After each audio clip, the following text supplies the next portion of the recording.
সূরা হাশরে আল্লাহ বলেছেন, তোমাদেরকে নবী সাল্লাল্লাহু আলাইহি সাল্লাম যা দিয়েছেন তা গ্রহণ করো, যা থেকে নিষেধ করেছেন তা তোমরা বর্জন করো। প্রত্যেক নবী তার উম্মতকে দুটি বিষয়ে সতর্ক করেছেন।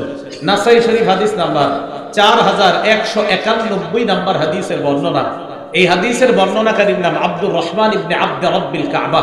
তিনি বলেন, আতাইতু ইলা আব্দুল্লাহ ইবনে আমর রাদিয়াল্লাহু তাআলা আন। আব্দুর রহমান বলেন, আমি আল্লাহর নবীর সাহাবা আব্দুল্লাহ ইবনে আমরের কাছে আসলাম, হুয়া জালিসুন ফি জিল্লিল কাবা। এমন একটা সময় আসলাম, আসার পর দেখি আল্লাহর নবীর সাহাবা কাবার ছায়ার মধ্যে বসা। হাদিসটা বুঝবেন, নবীর সাহাবার কাছে গেলাম, নবীর সাহাবা কাবার ছায়ার মধ্যে বসা। ওয়ান্নাসু আলাইহি মুস্তামিউন, জনগণ তাকে ঘেরাও করে আছে। আব্দুল্লাহ ইবনে আমর হঠাৎ বললেন, কুন্না মা'আন নবী সাল্লাল্লাহু আলাইহি ওয়াসাল্লাম ফি সাফারিন, আমরা আল্লাহর নবীর সাথে এক সফরের মধ্যে ছিলাম। ইদ নাযালনা মানজিলা, হঠাৎ আমরা যাত্রা বিরতি দিলাম। যাত্রা বিরতি দেওয়ার পর সাহাবাদের মধ্যে তিনটা দল হয়ে যায়। ফামিন্না মাইয়াদরিবু খিবাআ, এক দল তাবু টারাইতেছে, তাবুর নিচে বিশ্রাম নেওয়ার জন্য।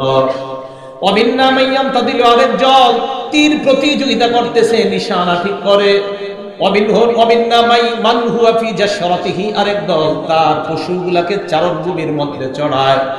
আমরা যাত্রা বিরতি দিলাম, এক দল তাবু টানায়, আরেক দল তীর প্রতিযোগিতা করে, আরেক দল যে প্রাণীগুলা দিয়ে আসছে সফর করে এই প্রাণীরে পানি খাওয়ায় বা ঘাস খাওয়ায়। ইতিমধ্যে নামাজের সময় হয়ে গেছে। ইজনাদা মুনাদি রাসূলুল্লাহ সাল্লাল্লাহু আলাইহি ওয়াসাল্লাম, একজন আহ্বানকারী আয়েশা ঘোষণা দিলেন, as-salatu জামিআ, এই সাহাবারা নামাজের সময় হয়ে গেছে। সমস্ত সাহাবারা নবীজির সামনে গেলেন। তারা বলেন, ফাস্তামানা আলাইহি, আমরা আল্লাহর নবীর সামনে গেলাম।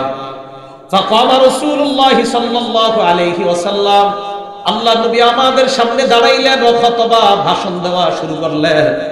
নবীজি আমাদেরকে বললেন, ইন্নাহু লাম ইয়াকুন নাবিয়্যুন ক্বাবলি ইল্লা কানা হাক্কান আলাইহি, আমার পূর্বে যত নবী দুনিয়ার মধ্যে এসেছে প্রত্যেকটা নবীর দুইটা দায়িত্ব। এক নাম্বার, আইয়াদুল্লাহ উম্মাতাহু আলা মা ইয়ালামুহু হুয়া খায়রুল লাহুম, উম্মতের জন্য যা কল্যাণকর এই কল্যাণকর বিষয়টা উম্মতকে জানায় দেওয়া, এটা নবীর এক নাম্বার দায়িত্ব। দুই নাম্বার, ওয়া আইয়ুনজিরা উম্মাতাহু আলা মা ইয়ালামুহু শাররাল লাহুম, উম্মতের জন্য যা অকল্যাণকর এই বিষয়টা উম্মতকে সতর্ক করে দেওয়া। আমাদের নবী আমাদেরকে যা কল্যাণকর সব জানায় দিয়েছে, আর আমাদের জন্য যা অকল্যাণকর এই বিষয়ে সতর্ক করেছেন আমাদেরকে। দলিল সহিহ বুখারী হাদিস নাম্বার 6482 নাম্বার হাদিস। এই হাদিসের মধ্যে আসছে, রাসূল আকরাম সাল্লাল্লাহু আলাইহি সাল্লাম বলেন, মাসালি ওয়া মাসালুকুম কামাসালি রাজুলিন, আমাদের দৃষ্টান্ত আর তোমাদের দৃষ্টান্ত আর আমি নবীর দৃষ্টান্ত এই ব্যক্তির মতো। আতা কওমা, যে ব্যক্তি কোন সম্প্রদায়ের কাছে আসছে, আসার পর তাদেরকে কয়, ইন্নী রাআইতুল জাইশা বিআইনাইয়া, আমি এই দুই চোখ দিয়ে সশস্ত্র বাহিনী দেখে আসলাম। নবীজি বলেন, আমার দৃষ্টান্ত আর তোমাদের দৃষ্টান্ত এমন ব্যক্তির মতো যে ব্যক্তি তার সম্প্রদায়ের কাছে আসছে, আসার পর বলতেছে, আমি এই দুই চোখ দিয়ে সশস্ত্র বাহিনী দেখে আসলাম যারা তোমাদের উপর অতর্কিত হামলা চালাবে। এই কথা বলার পর জনগণের মধ্যে দুই দল হয়ে গেছে। এক দল তার কথা বিশ্বাস করছে, করার পর ফান্তলাকু ফাদলাজু আলা মুহলাতিহিম, রাতের বেলা পালিয়ে নিরাপদ জায়গায় চলে গেছে যেন বাঁচতে পারে। ওয়াকাজ্জাবাত তাইফা, আরেক দল তার কথাটা বিশ্বাস করে নাই। এই মানুষগুলা রাতের বেলা নিশ্চিন্তে ঘুমায়। হাদিসের বর্ণনা, ফাসবাহু মাকানাহুম, রাতের বেলা নিশ্চিন্তে ঘুমায়। সাব্বাহাহুমুল জাইশ, সকালবেলা ঘুম থেকে উঠার আগে ওই সশস্ত্র বাহিনী হামলা করে তাদেরকে ধ্বংস করে দেয়। এক ব্যক্তি আপনাদের এলাকায় আসার পর বললেন, আমি স্বচক্ষে দেখছি সশস্ত্র বাহিনী তোমাদের উপর হামলা চালাবে। এই দলের মধ্যে বলার পর আপনাদের এলাকায় দুই দল, এক দল কার কথা বিশ্বাস করছে, করার পর রাতে নিরাপদ জায়গায় চলে গেছে। আরেক দল বিশ্বাস করে নাই, রাতের বেলা জায়গায় ঘুমায় আছে, সকালবেলা ধ্বংস করছে, আক্রমণ চালায়। আল্লাহ রাসূল কয়, আমার দৃষ্টান্ত ওই ব্যক্তির মতো। আমি তোমাদেরকে কল্যাণকর জান্নাতের কথা বলতেছি, অকল্যাণকর জাহান্নামের কথা বলতেছি। আমার কথা শুই না তোমাদের মধ্যে দুই দল হয়েছে। এক দল আমার কথা মানছো, মেনে নিরাপদে তোমরা জান্নাতের মেহমান হয়ে যাবে। আরেক দল আমার কথা অবিশ্বাস করবে, করার পর তারা জাহান্নামী হবে। নাউজুবিল্লাহ। তাহলে রাসূল আকরাম সাল্লাল্লাহু আলাইহি সাল্লাম আমাদের জন্য যা কল্যাণকর এই বিষয়টা আমাদেরকে জানিয়ে দিয়েছেন, আমাদের জন্য যা অকল্যাণকর এই বিষয় থেকে আমাদেরকে রাসূল সাল্লাল্লাহু আলাইহি সাল্লাম সতর্ক করেছেন। এবার আসেন আবার সূরা হাসরে যাই। আল্লাহ বলছেন, মা আতাকুমুর রাসূলু ফাখুযু ওয়া মা নাহাকুম আনহু ফান্তাহু। নবী তোমাদেরকে যা দিয়েছেন তোমরা তা গ্রহণ করো। তাহলে সবাই রাজি আছেন নবী যা দিবে তা গ্রহণ করতে? এবার নবী আমাদেরকে কি দিয়েছে দেখেন। সহিহুত তারগিব কিতাবের নাম 40 নম্বর হাদিস। এই হাদিসের বর্ণনাকারী আব্দুল্লাহ ইবনে আব্বাস রাদিয়াল্লাহু তাআলা আনহুমা তিনি বলেন, বিদায় হজের সময় আল্লাহ রাসূল ভাষণ দিতে দাঁড়াইলেন, দাঁড়ায়া আমাদেরকে দুইটা জিনিস দিয়ে গেছে। বলেন বিদায় হজে কয় জিনিস দিয়ে গেছে? নবী কি বলে দেখেন। ক্বালা রাসূলুল্লাহ সাল্লাল্লাহু আলাইহি ওয়াসাল্লাম, আল্লাহ নবী বলেন, তারাকতু ফীকুম মা ইন ইতাসামতুম বিহি ফালান তাদিল্লু আবাদা। আমি তোমাদের কাছে এমন দুটি জিনিস রেখে গেলাম, এই দুইটি জিনিস তোমরা আঁকড়ে যতক্ষণ ধরবা ততক্ষণ তোমরা পথভ্রষ্ট হবা না। এক নাম্বার কিতাব আল্লাহ, আল্লাহর কোরআন। বলেন নবী এক নাম্বার কি দিয়ে গেছে? দুই নাম্বার সুন্নাতা নবীহি সাল্লাল্লাহু আলাইহি ওয়াসাল্লাম। দুই নাম্বার আল্লাহর নবীর সুন্নাত। বলেন এক নাম্বার কোরআন, দুই নাম্বার সুন্নাত। এক নাম্বার কোরআন, দুই নাম্বার সুন্নাত। এখন এই কোরআন আর সুন্নাত এটা কেন মানবো আমরা? কারণ আমরা সূরা হাসরে ওয়াদা করছি আল্লাহর সাথে, আল্লাহ আপনি বলছেন যে নবী যা দিয়েছে তা গ্রহণ করো, আর আমরা ওয়াদা করছি নবী যা দিবে আমরা গ্রহণ করব। বিদায় হজের সময় নবী বলে গেছেন, আমি তোমাদেরকে দুইটা জিনিস দিয়ে গেলাম, একটা কোরআন আর একটা সুন্নাহ। এই দুই জিনিস আঁকড়ে ধরলে তোমরা পথভ্রষ্ট হবা না। এই আলোচনার দিকে আমি কেন যাচ্ছি? কারণ এখন একদল বের হয়ে গেছে, তারা বলে শুধু কোরআন মানলেই চলবে, সুন্নতের দরকার নেই। কি মানলে চলবে? কিসের দরকার নাই? খুব ভালো করে বুঝবেন। সূরা নিসা আল্লাহ বলেন, ফানকিহু মা তাবা লাকুম মিনান নিসা। নারীদের মধ্যে যাদেরকে পছন্দ হয় তাদেরকে বিয়ে করো। নারীদের মধ্যে যাদেরকে পছন্দ হয় তাদেরকে কি করো? মানে প্রেম করে না কিন্তু। আপনি একটা মেয়ের পছন্দ হয়েছে, প্রেম করলেন 10 বছর, এটা নাকি মা বাবা দেখাবে নিয়ে পছন্দ হলে বিয়ে করবেন। তাহলে বলেন তো সূরা নিসা আসছে আল্লাহ কি বলছে? বিয়ে করো। বলেন বাংলাটা বলেন কি করো? সূরা নূরের মধ্যে আছে, ওয়া আনকিহুল আয়ামা মিনকুম ওয়াস-সালিহিনা মিন ইবাদিকুম। তোমাদের মধ্যে যেই সমস্ত নারী পুরুষ বিয়ে করে নাই তাদেরকে বিয়ে করায় দাও। সূরা নিসার মধ্যে বললেন বিয়ে করো, সূরা নূরের মধ্যে বললেন বিয়ে করাও। বলেন বাংলা দুইটা, এক নাম্বার বিয়ে, দুই নাম্বার কিভাবে? এটা কোরআনে কোথাও নেই। বিয়ে যে কিভাবে হবে? আপনাকে 1.5 লক্ষ টাকা দেনমোহরের বিনিময়ে আপনাকে আমি বিয়ে করতেছি, এই প্রস্তাব করলাম, রাজি থাকলে কবুল বলুন। এটা কোরআনের কোন জায়গায় লেখা আছে? হ্যাঁ, এটা কোরআনের কোথাও কি নাই? লেখা নাই। তাহলে এই যে কোরআনের কোথাও লেখা নাই, তা কোথায় আছে? এটা সুন্নতের মধ্যে আছে। তাহলে কোরআন বুঝতে হলে সুন্নত ছাড়া উপায় নাই। বিয়ে করো, বিয়ে করাও, কিভাবে? কোরআনে নাই, সুন্নতে আছে। এবার আল্লাহ কি বলে দেখেন, ইয়া আইয়ুহাল্লাযীনা আমানু কাউ ওয়াসজুদু ওয়া'বুদু রাব্বাকুম। হে ঈমানদারগণ তোমরা রুকু করো, তোমরা সিজদা করো। কিভাবে? কোরআনে কোথাও লেখা নাই। রুকু করো, সিজদা করো, কিভাবে? কোরআনে কোথাও লেখা নাই। এবার যদি রুকু সিজদা করতে চান হাদিস আর সুন্নাত ছাড়া কোনো বিকল্প নাই। তার মানে যারা বলবে শুধু কোরআন মানি, বুঝতে হবে তাদের টার্গেট চলে বলে মুসলমানকে নামাজ থেকে দূরে সরাইতে চায়। কারণ ফজরের নামাজ 2 রাকাত, এটা কোরআনে কোন জায়গায় লেখা নাই। জোহরের নামাজ 4 রাকাত, কোরআনে কোথাও লেখা নাই। আসর 4 রাকাত, কোরআনে লেখা নাই। মাগরিব 3 রাকাত, কোরআনে লেখা নাই। এশা 4 রাকাত, কোরআনে লেখা নাই। কোরআনে আছে নামাজ পড়ো, কোরআনে আছে রুকু করো, কোরআনে আছে সিজদা করো। কোরআনের ব্যাখ্যা সুন্নতের মধ্যে আছে, নামাজ এইভাবে পড়ো, মাগরিব এইভাবে পড়ো, এশা এইভাবে পড়ো। কোরআনে আছে বিয়ে করো, কোরআনে আছে বিয়ে করাও। কিভাবে বিয়ে করো, কিভাবে বিয়ে করাও, এটা কোরআনে নেই, এটা আছে কোরআনের ব্যাখ্যা সুন্নতে। অতএব জীবন চলতে গেলে কোরআন সুন্নাহ উভয়টাই মানতে হবে। যদি কেউ বলে একটা মানি আর একটা মানি না, নিঃসন্দেহে মুনাফিক মার্কা শয়তান। কোরআন সুন্নাহ দুইটাই মানতে হবে। তাহলে আমরা ওয়াদা করছি নবী তোমাদেরকে যা দিয়েছেন তা গ্রহণ করো, যা থেকে নিষেধ করেছেন তা থেকে তোমরা বিরত থাকো। বলেন নবী কয় জিনিস দিয়েছে? কোরআন এবং সুন্নাহ। হ্যাঁ, কোরআন এবং সুন্নাহ। ইবনে মাজাহ হাদিস নাম্বার 12 নাম্বার হাদিস, মিকদাম ইবনে মাদি কারব রাদিয়াল্লাহু তাআলা আনহু বর্ণনা। তিনি বলেন, ক্বালা রাসূলুল্লাহ সাল্লাল্লাহু আলাইহি ওয়াসাল্লাম, আল্লাহ নবী বলেন, ইউশিকুর রাজুলু মুত্তাকিয়ান আলা আরিকাতিহি। এমন একটা জামানা আসবে যেই জামানায় মানুষ সিংহাসনের মধ্যে ট্যাগ লাগায় বসে থাকবে, ভাব ধরবে আমি কোরআন খুব বেশি বুঝি, ইউহাদ্দাসু বিহাদিসিন মিন্নি, তার সামনে আমার হাদিস পেশ করা হবে। হাদিস পেশ করার পর ওই ব্যক্তি বলবে বাইনানা ওয়া বাইনাকুম কিতাবুল্লাহ, আমাদের মাঝে আর তোমাদের মাঝে আল্লাহর কিতাব থাকতে কোরআনের কি প্রয়োজন, কোরআন থাকতে হাদিসের কি প্রয়োজন, বলেন নাউযুবিল্লাহ। আবার যুক্তি দিবে ফামা ওয়াজাদনা ফীহি মিন হারামিন হারামনা, কোরআনের মধ্যে যা হারাম পেয়েছি এটাকে হারাম হিসাবে গ্রহণ করলাম। ওয়া ওয়াজাদনা ফীহি মিন হালালিন ইস্তাহলালনা, কোরআনের মধ্যে যেটা হালাল পাইলাম এটাকে হালাল হিসাবে গ্রহণ করলাম। সত্যি কথাই তো, কোরআনের হারাম আমরা মানি কিনা, কোরআনের হালাল মানি কিনা?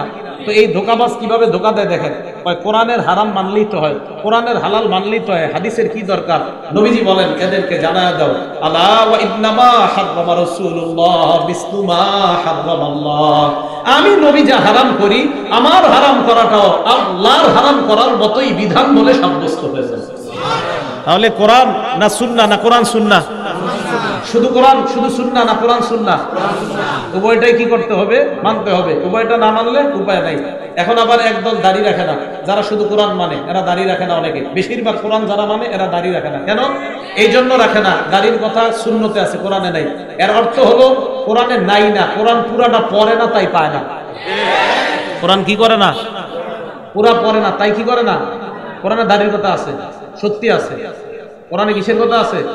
মুসা আলাইহিস সালাতু ওয়াস সালাম হারুন নবীরে রেখে গেছে, রেখে যাওয়ার পর আসছে, আসার পর যখন দেখছে বনি ইসরাইলের অবস্থা খারাপ, মুসা আলাইহিস সালাতু ওয়াস সালাম যখন এই অবস্থা দেখলেন, দেখার পর হারুন নবীর চুলে ধরলেন, দাড়ির মধ্যে ধরলেন। হারুন নবী বললেন ইয়াবনা উম্মাই লা তাখুজ বিলিহিয়াতি ওয়ালা বিরাসি, হে আমার মায়ের ছেলে আমার দাড়ি ধইরো না। কোরআনে দাড়ি বলে নাই, লা তাখুজ বিলিহিয়াতি, আমার দাড়ি ধইরো না। হারুন নবী মুসা নবীরে বলতেছে আমার দাড়ি ধইরো না, আমার দাড়ি ধইরো না, ও আমার মায়ের ছেলে, তুমি আমার দাড়ি ধইরো না। কোরআনে দাড়ির কথা আসেনি? এই বলতেছে তুমি আমার দাড়ি ধইরো না, তুমি আমার দাড়ি ধইরো না। মুসা নবী হারুন নবীরে বলতেছে, এটা কোন জায়গায় আছে?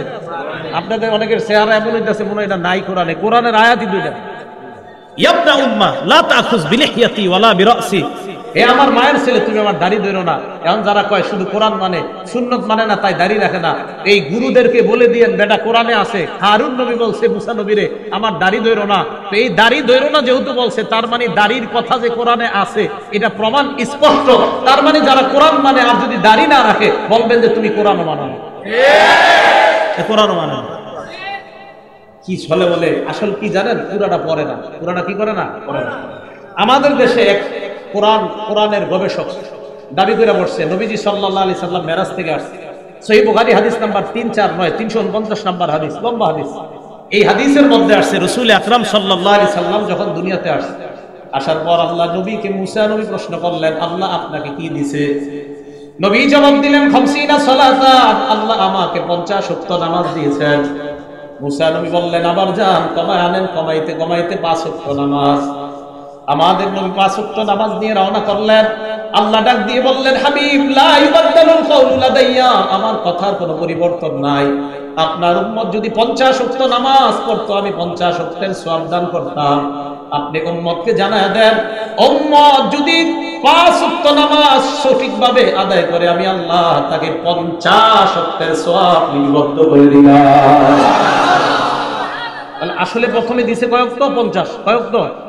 এখন আমাদের দেশের এক কোরআন গবেষক বলে ফেলছে আল্লাহ একদিনে 50 ওয়াক্ত নামাজ দিছে, যদি আল্লাহ এটা এরকম অজ্ঞানের মতো জিনিস আল্লাহ কেন দিবে? মানে একদিনে 50 ওয়াক্ত নামাজ উম্মত পড়বে কিভাবে? আল্লাহ এমন জিনিস কেন দিবে? উনি বুঝাইতে চায় যে না এরকম জিনিস আল্লাহ দিতে পারে না, যে একদিনে 50 ওয়াক্ত নামাজ এটা ওনার মাথায় ধরে না। কেন বলেন তো? উনি কি গবেষণা করে? কোরআন। আরে কি গবেষণা করে? এই জন্য উনি মাথায় এটা ধরে না যে একদিনে 50 ওয়াক্ত নামাজ, এটা হাউ ইজ ইট পসিবল, যে এটা কিভাবে সম্ভব, এটা হযরতের বক্তব্য। এখন আমি বলি কি উনি কোরআনও পড়ে না। কেন বলেন তো? হাদিসে আসছে একদিনে কয় ওয়াক্ত, জোরে বলেন কয় ওয়াক্ত? হাফেজে কোরআন যারা হাত তোলেন, শুধু হাফেজে কোরআনরা হাত তোলেন, হাত তোলেন হাফেজে কোরআন। এবার আমি পড়ি সাআলা সাইলুম বিআযাবি ওয়াকি' লিল কাফিরিনা লাইসা লাহু দাফি' মিনাল্লাহি যিল মাআরিজ তা'রুজুল মালায়েকাতু ওয়ার রূহু ইলাইহি ফি ইয়াউমিন কানা মিকদারুহু 50 আলফ সানা। হাদিসের মধ্যে আসছে একদিনে 50 ওয়াক্ত, কোরআনের মধ্যে আসছে একদিনের সমান 50,000 বছর। কয় হাজার বছর? 50,000। এখন বলেন তো 50 কম না 50,000 কম? আরে 50 কম না 50,000 কম? হাদিসের মধ্যে আসছে একদিনে আল্লাহ 50 ওয়াক্ত নামাজ দিছে, এটা ওনার মাথায় ধরে না। উনি যখন কোরআন গবেষণা করতে করতে সূরা মাআরিজে যাবে, একদিনে 50,000 বছর, এটা ওনার মাথায় কিভাবে ধরবে? তখন কোরআন অস্বীকার করবে। হাদিসের 50 উনি মানতে পারে না একদিনে, তাহলে কোরআনের একদিনের 50,000 কেমনে মানবে? তার মানে কোরআনও পড়ে না, এরা কোরআনও পড়ে না, সত্যি কথা কোরআন পড়ে না, কোরআনও পড়ে না, সুন্নাত হুদাই মনে করেন মাঝে মাঝে কয় যে এটা মাথায় ধরে না, মানে ভাবসাব ধরে আমি খুব গবেষক। এই জন্য আমার রাসূলের সাল্লাল্লাহু আলাইহি সাল্লামের হাদিস যখন পড়ি, আমি আরিফ বিন হাবিবের ঈমান আরো বাড়ে। কেন? আমার নবী 1500 বছর আগে বলছে এই জাতীয় একদল গবেষক আসবে, আর ওই গবেষকদেরকে যখন এখন দেখি আমি, তখন আমার ঈমান বেড়ে যায়, কারণ আমার নবীর সত্যতা প্রকাশ পাইছে। রাসূল আকরাম সাল্লাল্লাহু আলাইহি সাল্লাম বললেন এমন একটা সময় আসবে যেই সময়ে মানুষ এইভাবে তার সামনে হাদিস পেশ করা হলে সে বলবে শুধু কোরআন মানলেই চলবে, সুন্নতের কোনো প্রয়োজন নাই। আল্লাহ কোরআন সুন্নাহ উভয়টা মেনে আমরা যেন দুনিয়ার মধ্য থেকে ঈমানের উপর চলতে পারি, আল্লাহ তৌফিক দান করেন। কোরআন শুধু সুন্নাহ না, কোরআন সুন্নাহ। ঈমানি জীবন নিয়ে বাঁচার কয় উপায় ভুলে গেছেন? 6 উপায়। আলোচনা শুরু করছি কি মিলে গেছে। কয় উপায়? 6 উপায়। 1 নাম্বার কোরআন সুন্নাহ আঁকড়ে ধরা। 2 নাম্বার বিসমিল্লাহ, আল্লাহুম্মা লাকাল হামদু ওয়া লাকাশ শুকর। 2 নাম্বার নিয়মিত ভালো আমল করা, আমলটা যদিও কম হয়। বলেন নিয়মিত ভালো আমল করা যদিও আমলটা কম হয়। আপনি প্রত্যেকদিন নামাজের পরে আয়াতুল কুরসি পড়েন। আজকে আপনার মেয়ের বিয়ে, গত 20 বছর আপনার আয়াতুল কুরসি নামাজের পরে কখনো ছুটে নাই। আজকে মেয়ের বিয়ের কারণে, ব্যস্ততার কারণে আয়াতুল কুরসি পড়েন নাই, এটা যেন না হয়। ধারাবাহিকভাবে আমল করা, আমলটা যদিও কম হয়। বুলুগুল মারাম 97 নাম্বার হাদিস, ক্বালা রাসূলুল্লাহ সাল্লাল্লাহু আলাইহি ওয়াসাল্লাম, আল্লাহর নবী বলেন মান ক্বারা আয়াতুল কুরসি দুবুরা কুল্লি সালাতিন মাকতুবা লাম ইয়ামনাহু মিন দুখুলিল জান্নাহ ইল্লাল মাউত। কোন ব্যক্তি যদি ফরজ নামাজের পর আয়াতুল কুরসি নিয়মিত তেলাওয়াত করে মরবে, আর সাথে সাথে আল্লাহ জান্নাতে প্রবেশ করবে। এখন আপনি নিয়মিত আয়াতুল কুরসি পড়েন, হঠাৎ আপনি একটা ব্যস্ততার কারণে পড়তে পারলেন না, আল্লাহ নবী কয় এমনটা যেন না হয়। বুখারীর বর্ণনা, ইন্না আহাব্বাল আমালি ইলাল্লাহ মা দামা ওয়া ইন কাল্লা। ওই আমল আল্লাহর কাছে সবচেয়ে প্রিয় যে আমলটা নিয়মিত করা হয়, আমলটা যদিও কম হয়। প্রত্যেক ফরজ নামাজের পর সুবহানাল্লাহ 33 বার বলা আপনি কখনো ছাড়েন না, হঠাৎ আজকে ছেড়ে দিবেন, এমনটা যেন না হয়। নবীজি বলেন ধারাবাহিকভাবে ভালো আমল করা, এই আমল যদিও কম হয়, এটা আল্লাহর কাছে সবচেয়ে প্রিয় আমল। সুবহানাল্লাহ। 3 নাম্বার ঈমানের উপর থাকা, আর ঈমান নিয়ে মরার 3 নাম্বার উপায় ঈমানকে তাজা করা। বলেন ঈমান কি করা? তাজা করা। আর আবি হুরায়রা রাদিয়াল্লাহু তাআলা আনহু قال قال رسول الله সাল্লাল্লাহু আলাইহি ওয়াসাল্লাম, আল্লাহ নবী বলেন জাদ্দিদু ঈমানাকুম, তোমরা তোমাদের ঈমান নবায়ন করো, ঈমান তোমরা তাজা করো। সাহাবারা বললেন কাইফা নুজাদ্দিদু ঈমানানা ইয়া রাসূলুল্লাহ, হুজুর ঈমান নবায়ন করব কিভাবে, ঈমান তাজা করব কিভাবে, আমাদেরকে জানা দেন। আল্লাহ নবী বললেন জাদ্দিদু ঈমানাকুম বিকাউলি লা ইলাহা ইল্লাল্লাহ, তোমরা বেশি বেশি লা ইলাহা ইল্লাল্লাহ আলোচনা করবা, তোমাদের ঈমান আল্লাহ তাজা বানায় দিবেন। তাহলে লা ইলাহা ইল্লাল্লাহর মাধ্যমে ঈমান তাজা করা। লা ইলাহা ইল্লাল্লাহ এমন এক জিকির, আমার মুখের দিকে তাকান, সবাই সবাই তাকান, তাকাইছেন? দেখেন আমার দিকে, লা ইলাহা ইল্লাল্লাহ। ঠোঁট লাগছে নি আমার? দেখেন তো, লা ইলাহা ইল্লাল্লাহ ঠোঁট লাগছে? এবার আপনারা দেখেন, লা ইলাহা ইল্লাল্লাহ ঠোঁট লাগছে? এবার মনে করেন আপনারা গল্প করতেছেন, আপনাদের মাঝে আমি আছি, আমি চুপচাপ আছি, দেখেন আমার দিকে তাকান, আমি কিন্তু লা ইলাহা ইল্লাল্লাহ পড়তেছি, দেখতেছেন? এবার দেখেন তো, আপনারা ভাবতেছেন হাতের আছি, আসলে লা ইলাহা ইল্লাল্লাহ পড়তেছি।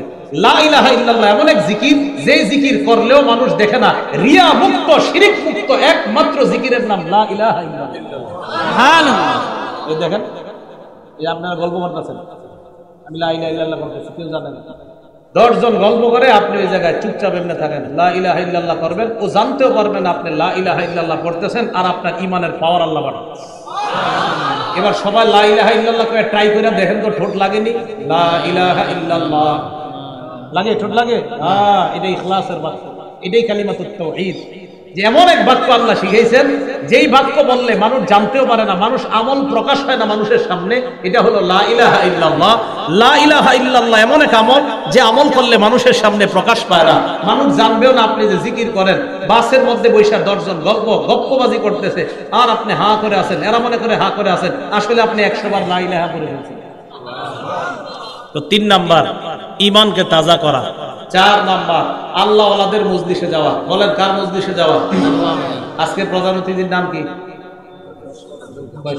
গাফফার সাহেব। কি করে গাফফার? তো আল্লাহ, আল্লামা আব্দুল গাফফার সাহেব। কি নাম? হ্যাঁ, দাওরা হাদিস যখন পড়ি তখন হুজুরের কাছে গেছি। দাওরা হাদিস যখন পড়ি তখন কি একটা সমস্যার কথা বলছিলাম, 2 মিনিটে এমন এক পরামর্শ দিয়েছে, সমস্যা সমাধান হয়ে গেছে। আল্লাহ ওয়ালাদের কাছে যাবেন, এটা 4 নাম্বার। ইমানি জীবন, ইমানি মরণের উপর থাকা, আল্লাহ ওয়ালাদের কাছে বেশি বেশি যাবেন। সূরা তাওবা আয়াত নাম্বার 119 আল্লাহ বলেন, ইয়া আইয়ুহাল্লাযীনা আমানুত্তাকুল্লাহা ওয়া কুনু মা'আস সাদিকিন। হে ঈমানদারগণ, তোমরা তাকওয়া অবলম্বন করো, তোমরা আল্লাহকে ভয় করো, ঈমানদারদের আর তোমরা সত্যবাদীদের সাথে তোমরা থাকো, নেককার মানুষের সাথে তোমরা থাকো। সহিহ বুখারীর বর্ণনা 2101 নম্বর হাদিসে আল্লাহ নবী বলেন, মাসালুল জালিসিস সালিহি ওয়াল জালিসিস সুই কামাসালি সাহিবিল মিসকি ওয়া কিরিল হাদ্দাদ। ভালো মানুষের সাথে উঠা বসা করার দৃষ্টান্ত হলো আতর বিক্রেতার মতো। বলেন, ভালো মানুষের সাথে উঠা বসার দৃষ্টান্ত কার মতো? আতর বিক্রেতার মতো। খারাপ মানুষের সাথে উঠা বসার দৃষ্টান্ত হলো কামারের মতো। কার মতো? আল্লাহ নবী বলেন, লা ইয়াদুকা মিন সাহিবিল মিসকি। আতর বিক্রেতার কাছে যদি তুমি যাও তোমার কোনো লস নাই। 1 নাম্বার, ইম্মা আন তাশতারিহি, পকেটে টাকা থাকলে আতর কিনবা, যদি টাকা না থাকে আওতাইদু মিন রিহান তাইয়্যিবা, ফিরি ফিরি আতরের ঘ্রাণ পাইবা। আতর বিক্রেতার কাছে গেলে টাকা থাকলে আতর কিনবা, না থাকলে ফিরি ফিরি আতরের ঘ্রাণ পাইবা। আল্লাহ ওয়ালাদের কাছে গেলে হয়তো আল্লাহ ওয়ালা হইবা, আর যদি আল্লাহ ওয়ালা হইতে না পারো আল্লাহ ওয়ালাদের ঘ্রাণ পাইবা। কিভাবে আল্লাহ ওয়ালা হওয়া যায় জানতে পারবা। এই জন্য 1 দিন যাও, 2 দিন যাও, 3 দিন যাও, বারবার যাও আল্লাহ ওয়ালাদের কাছে। যাইতে যাইতে এক পর্যায়ে আল্লাহ ওয়ালা হই যাইবা। আতর বিক্রেতার কাছে গেলে লস নাই, হয়তো আতর কিনো, টাকা নাই হুজুর, তো আতরের ঘ্রাণ নাও। আল্লাহ ওয়ালাদের কাছে গেছো, একদিন চান্স পাই নাই হুজুর, আরেকবার যান, চান্স পাই না হুজুর, আরেকবার যান। ওই যে যাওয়ার পরে দেখবেন উলামায়ে কেরাম ভরপুর ওই আল্লাহ ওয়ালার দরবারে ভিড় করতেছে। এই এদেরকে দেখতে দেখতে আপনার ঈমানি পরিবর্তন আল্লাহ দিয়ে দিবেন। এজন্য আল্লাহ ওয়ালাদের কাছে যাওয়া। আর কামারের দৃষ্টান্ত রাসূল বলেন, ওয়া আম্মা সাহিবুল হাদ্দাদ, কামারের কাছে যদি তুমি যাও, ইম্মা ইউহরিকু বাদানাক, হয়তো তোমার শরীর জ্বালিয়ে দিবে, আও ইউহরিকু সাওবাক, অথবা তোমার কাপড় জ্বালিয়ে দিবে। না না, আমার শরীরও জ্বলে না, কাপড়ও জ্বলে না। আল্লাহ নবী বলেন, আও তাজিদু মিন রিহান খাবিসা, অন্তত খারাপ একটা দুর্গন্ধ তোমার নাকে আসবে, ফিরি ফিরি একটা দুর্গন্ধ আসবে। আপনার ছেলেটা খারাপ মানুষের সাথে যখন চলবে, এক পর্যায়ে চলতে চলতে ওর মধ্যে খারাপ স্বভাব এসে যাবে। এই জন্য আবু দাউদ শরীফের হাদিস নাম্বার 4833 নাম্বার হাদিস, 4833, এই হাদিসে রাসূল আকরাম সাল্লাল্লাহু আলাইহি সাল্লাম বলেন, আন্নাসু আলা দীনি খালিলিহি, মানুষ তার বন্ধুর রীতি নীতির অনুসারী হয়। বাংলাটা বলেন, বলেন, মানুষ তার বন্ধুর রীতি নীতির অনুসারী হয়। মানুষ কার অনুসারী হয়? বন্ধুর রীতি নীতির অনুসারী হয়। এখন আপনি যদি আল্লাহ ওয়ালাদের কাছে যান, যাওয়ার পরে দেখবেন উনি টুপি কেমনে পরে, উনি জুব্বাটা কেমনে পরে, উনি সুন্নাহ মোতাবেক কেমনে মেসওয়াক করে, উনি সুন্নাহ মোতাবেক জুব্বাটা কিভাবে পরে, তখন তার রীতিনীতি আপনারও অনুসরণ করতে মন চাইবে। আর যদি আপনি আল্লাহ ওয়ালাদের কাছে না গিয়ে প্যান্ট শার্ট অথবা যারা গুনাহে সবসময় লিপ্ত থাকে তাদের কাছে যখন যাইবেন, তখন আপনার মনে হবে, হ্যাঁ, এই সিনেমার হিরোর মতো আমার চুলটা রাখা দরকার, এই নাটকের হিরোর মতো আমার চুলটা রাখা দরকার। কারণ আপনি তাদের রীতিনীতির অনুসরণ করার কারণে এই কথাগুলো বলেন। তখন বিভিন্ন পয়েন্টে বসে আপনারা বলবেন যে পোশাকের স্বাধীনতা কেন থাকবে না। এর অর্থ হলো এই, পোশাকের স্বাধীনতা যারা চায় তারা আসলে পোশাক কি জিনিস এটাই বুঝে না, বরং নির্লজ্জতা কোনো মানুষের যখন চূড়ান্ত পর্যায়ে চলে যায়, তখন সে হাইওয়ান আর জানোয়ার আর মানুষের মাঝে পার্থক্য করতে পারে। ওই যে রীতিনীতির অনুসারী। আমার অবাক লাগে, প্যান্ট একজনের সিরা প্যান্ট পরছে, সিরা, এটাও বলে ফ্যাশন। এত কষ্ট লাগে। একটা হুজুর যদি সিরা প্যান্ট পরে আজকে করবো কি ভিক্ষা করতে? এখন কোন একজন স্টার মানে নায়ক বা কেউ সিরা প্যান্ট পরছে, দিস ইজ ফ্যাশন, এটা নাকি স্টাইল, দামও বেশি, আবার সিরা আবার দাম। মানে আমি মাঝে মাঝে অবাক হই, সেরা জিনিস এটা দাম হয় কেন? আল্লাহ আমাদেরকে এই জাতীয় এই যে মাথা যাদের ঠিক হয়েছে, মাথা নষ্ট হইলে সিরা প্যান্ডকে আইডল মনে করতে পারে, এই জাতীয় মাথা মোটা মার্কা মানুষের সংস্রব থেকে আল্লাহ আমাদেরকে বেঁচে থাকার তৌফিক দান করুন। তাহলে মানুষ তার বন্ধুর রীতিনীতি অনুসারী হয়। নবীজি বলেন, ফালইয়ানজুর আহাদুকুম মাইয়ু খালিল, তোমাদের প্রত্যেকে যেন লক্ষ্য করো তুমি কাকে বন্ধু বানাইলা। এজন্য বন্ধু নির্বাচন করার আগে যাচাই বাছাই করা দরকার। তো বন্ধু নির্বাচনের আগে যদি যাচাই বাছাই করা দরকার হয়, পীর নির্বাচন করার আগে খানকা যাচাই বাছাই করা দরকার আছে না নাই? এখন কোন পীর সাহেব বললো আমার মজলিসে নারী পুরুষ একসাথে আসে, কারণ মক্কা শরীফে নারী পুরুষ একসাথে হজে যায়, কারণ আপনিও গেলেন, বুঝলে বুঝপাতা কথা বুঝছেন কিছু? কেউ বলল আমার দরবারে নারী পুরুষ একসাথে আছে, কেন? মক্কা শরীফে নারী পুরুষ একসাথে যায় তাই। তাহলে যাচাই বাছাই দরকার আছে না নাই? হুজুম খায়া পড়বেন না, শুধু শুনলেই খানকায় যাবেন না, যাচাই বাছাই দরকার আছে। আল্লাহ বুঝার তৌফিক দান করুন। 5 নাম্বার মেসওয়াক করা। বলেন 5 নাম্বার কি করা? ঈমানি জীবন ঈমানি মরণের 5 নাম্বার উপায় মেসওয়াক করা। قال رسول الله صلى الله عليه وسلم সহিহুল জামি হাদিস নাম্বার 1375 নাম্বার হাদিসের বর্ণনা, আল্লাহ নবী বলেন, উমিরতু বিসওয়াক হাত্তা খাশিতু আন আদরাদা, আমাকে মেসওয়াকের ব্যাপারে এত আদেশ করা হয়েছে, এক পর্যায়ে আমি আশঙ্কা করলাম না জানি মেসওয়াক করতে করতে আমার দাঁতগুলা ভেঙে যায়। এত আদেশ করছে আল্লাহ মেসওয়াক করতে, আমি টেনশনে পড়ে গেছি, না জানি মেসওয়াক করতে করতে আমার দাঁত ভেঙে যায়। সহিহুল জামি হাদিস নাম্বার 1376 নাম্বার হাদিস, ক্বালা রাসূলুল্লাহ সাল্লাল্লাহু আলাইহি ওয়াসাল্লাম, আল্লাহ নবী বলেন, উমিরতু বিসওয়াক হাত্তা খাশিতু আইয়ুক্তাবা আলাইয়া, আল্লাহ আমাকে মেসওয়াকের ব্যাপারে এত বেশি বলছে, আমি আশঙ্কা করলাম না জানি মেসওয়াক আমার উপর ফরজ করে দেওয়া হয়, এই আশঙ্কা করলাম। সহিহ বুখারী হাদিস নাম্বার 887 নাম্বার হাদিস, 887 এবং 888 দুটোর হাদিস মেসওয়াকের সম্পর্কে।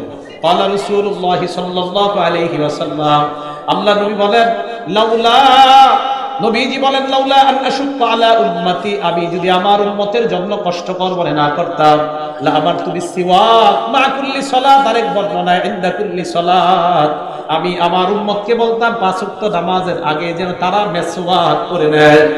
আম্মা জান আয়েশা সিদ্দিকা বলেন, বুখারীর বর্ণনা, আল্লাহ নবী ইন্তেকাল করবে একটু পরে, আল্লাহর নবী আমার বুকের উপর তার মাথা মুবারক, আম্মা জান আয়েশা বলেন, আসনাতুহু ইলা সাদরি, আল্লাহ নবীর আমার বুকের সাথে হেলান দিয়ে বসায় রাখলাম। ইতিমধ্যে আব্দুর রহমান আমার ভাই ঘরে আসছে, আব্দুর রহমানের হাতের মধ্যে সিওয়াকুল রতবুন, একটা নরম মেসওয়াক, ভিজা মেসওয়াক। নবী কথা বলতে পারে না, নবীজি এইভাবে কষ্ট করে তাকাইছে আব্দুর রহমানের দিকে। আম্মা জান আয়েশা বলেন, আমি ইশারায় জানতে চাইলাম এটা লাগবে কিনা। নবীজি মাথায় বুঝাইলেন, হ্যাঁ মেসওয়াকটা লাগবে। তো মেসওয়াক যখন লাগবে, এটা যখন রাসূল সাল্লাল্লাহু আলাইহি সাল্লাম প্রকাশ করলেন, তো নবীজি সাল্লাল্লাহু আলাইহি সাল্লাম এটা প্রকাশ করার পর আম্মা জান আয়েশা সিদ্দিকা রাদিয়াল্লাহু তাআলা আনহা বলেন, আমি মেসওয়াকটা নরম করলাম আমার দাঁত দিয়ে, নরম করে নবীজির দিলাম। মন দিয়ে বুঝেন যে আমি আমার গর্ব করে বলি যে আমি রাসূল সাল্লাল্লাহু আলাইহি সাল্লাম ইন্তেকালের আগে আমার থুতু আর নবীর থুতু মোবারক আল্লাহ এক করে দিয়েছেন। আম্মা জান আয়েশা বলেন, মা রাআইতু রাসূলুল্লাহি সাল্লাল্লাহু আলাইহি সাল্লাম ইস্তান্না ইস্তিনানান আহসানা কাত্তু, ওই দিনের চাইতে এত সুন্দর করে মেসওয়াক করতে আর আমি কখনো দেখি নাই, নবী এত সুন্দর করে মেসওয়াক করছেন। তাহলে কি বোঝা যায় বলেন তো? মেসওয়াক নবীজির জিন্দেগীর শেষ আমলের নাম কি? মেসওয়াক। করবেন তো সবাই ইনশাআল্লাহ? না আসলে করবেন না মনে হয়? করবেন? আসলে করবেন? সব সামনের যারা হাতগুলো তুলে রাখেন, আরেকটা হাদিস শোনাই, এই নাসাই শরীফ খুললে 3, 5, 8 সবগুলো মেসওয়াকের সম্পর্কে। আবু মাসউদ রাদিয়াল্লাহু তাআলা আনহু বলেন, আমি নবীজির ঘরে গেলাম, যাওয়ার পর ওয়া ইস্তান্নু, নামাজ ছাড়াও এমনি নবীজি মেসওয়াক করতেন। ঘরে যাওয়ার পর দেখি মেসওয়াক করতেছে, ওয়া হুয়া ইয়াকুলু আ আ, আল্লাহ নবী মেসওয়াক দিয়ে আ আ করতেছে। সুবহানাল্লাহ। আমার আটা যদিও সুন্দর হইতেছে না, আমার নবীরটা অবশ্যই সুন্দর ছিল। তো নবীজি সাল্লাল্লাহু আলাইহি সাল্লাম আ আ করতেছিলেন, আমি গিয়ে দেখলাম। আম্মা জান আয়েশা সিদ্দিকাকে একজন প্রশ্ন করছেন, এটাও নাসাই শরীফের বর্ণনা। আম্মা জান, নবী যখন ঘরে আসতেন সর্বপ্রথম কি করতেন? আজকে এই মাহফিল থেকে যারা ঘরে যাবেন সর্বপ্রথম যদি ওইটা করেন তাহলে কোন হাদিসটা করবেন? আম্মা জান আয়েশা সিদ্দিকাকে প্রশ্ন করলাম, আম্মা জান বিমাযা কানা ইয়াবদাউন নবী সাল্লাল্লাহু আলাইহি সাল্লাম ইযা দাখালা বাইতা, নবীজি যখন ঘরে আসতেন সর্বপ্রথম কি করতেন? আম্মা জান কয় আর কি করতেন? আয়েশাই মেসওয়াক করতেন। তাহলে আজকে ঘরে গিয়ে মেসওয়াক করবেন তো ইনশাআল্লাহ? ঘরে গিয়ে প্রথম আমল মেসওয়াক করা। আব্দুল্লাহ ইবনে ওমর বালিশের পাশে মেসওয়াক রাখে, দেখেন আমার দিকে ঘুমাইতেছে, ফাইদাস্তাই কজা ইস্তাকা, জাগ্রত হইছে মেসওয়াক করছে, আবার ঘুমাই রইছে, ফাইদাস্তাই কজা আল জামিউস সগীর ইমাম সুয়ুতী রাহমাতুল্লাহ আলাইহি হাদিসটা আনছেন, ফাইদাস্তাই কজা ইস্তাকা, আবার জাগ্রত হইছে, আবার মেসওয়াক করছে। আব্দুল্লাহ ইবনে ওমর এইভাবে মেসওয়াক রাখতেন, যখনই জাগ্রত হতেন তখনই মেসওয়াক করতেন, যখনই জাগ্রত হতেন তখনই মেসওয়াক করতেন। ওলামারা ছাড়া অন্যরা এইভাবে হাত বাঁধেন। মনে করেন নামাজে আছি আমরা, নামাজে কেরাত করি না আমরা, নবীজি সাল্লাল্লাহু আলাইহি সাল্লাম বলেন তোমরা যখন নামাজে কেরাত করো ওয়াদু আমালাকুন ফাকু আলা ফিহি, তুমি কেরাত যখন পড়ো একজন ফেরেশতা তার মুখটা তোমার মুখের সাথে লাগায়। একজন ফেরেশতা তার মুখটা তোমার মুখের সাথে লাগায়। তো লাগানোর পর তুমি যখন তেলাওয়াত করো তোমার মুখ থেকে যা বের হয় লা ইয়াদখুলু মিন ফিহি শাইউন ইল্লা ওয়াদা ইল্লা দাখালা ফামাল মালাকি, তোমার মুখ থেকে যা বের হয় বের হয়ে ফেরেশতার মুখ দিয়ে তার পেটে ঢুকে। সুবহানাল্লাহ। কথা হলো এই হাদিস কি লিয়ে শোনাইলাম, নবীজি কয় এই উম্মত তোমার কি একটু লজ্জা শরম করে না? কয় কি? তাইয়িবুহা বিসওয়াক, মুখটা মেসওয়াকের মাধ্যমে পবিত্র রাখো, যেন ওই মেসওয়াক ওয়ালা কেরাতের শব্দগুলো ফেরেশতার মুখে যায়। সুবহানাল্লাহ। করবেন তো ইনশাআল্লাহ? আল্লাহ সকলকে তৌফিক দান করেন। ভাই এসে বলছে আল্লাহ আমাদের সকলকে যা বললাম যা। ও আচ্ছা একটু 5 নাম্বার বললাম মেসওয়াক করা, 6 নাম্বার গোপনে দোয়া করা। 6 নাম্বার কি করা? গোপনে দোয়া করা। গোপনে আল্লাহরে বলবেন আল্লাহ আমি যেন ঈমানের সাথে মরতে পারি, এই দোয়া করা। আল্লাহ তৌফিক দান করেন। আমিন। ওয়া আখিরু দাওয়ানা আনিল হামদুলিল্লাহি রাব্বিল আলামিন।